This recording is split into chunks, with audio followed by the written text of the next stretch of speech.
Directly in front of you there is the Bannockburn battle site.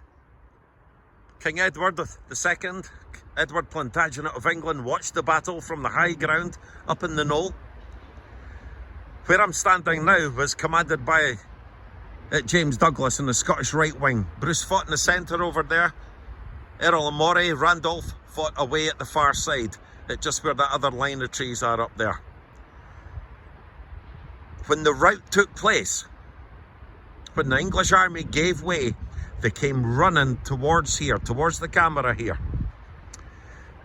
And this is where it all went wrong for them.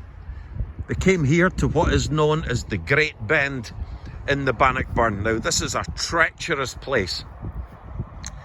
You'd have had knights and foot soldiers who didn't get a chance to take in the battle. Such were Bruce's tactics that he completely immobilised much of the English army. But they ran over here. Now, in times of wet weather, which it was at the time of the battle, it had been heavy rain for 3 or 4 days. English have come here. Now, this can be as much as 10 feet deep at times.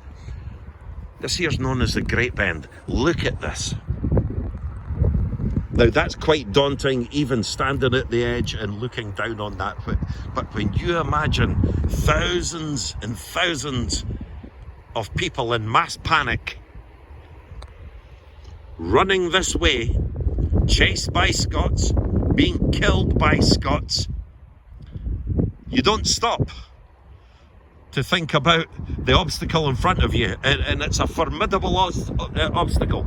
You just want to get in and over the other side to safety. Even climbing up over that other side would have been extremely difficult when the water was heavy. And the water would have been, you can see where it comes up to in heavy rain here, just to the left hand side of the path. I've followed the Bannockburn here for a good half a mile or so. I've walked the entire course of it before from at Milton, but it goes all the way down there right to the road. Some people did escape further up and make for the River Forth, where they were either killed on the way there or they drowned in the River Forth. That's also quite a formidable river, and not one I would fancy crossing, but I wouldn't fancy diving in here and trying to get over to the other side. People would have been trampled, drowned. It must have been pure and utter chaos.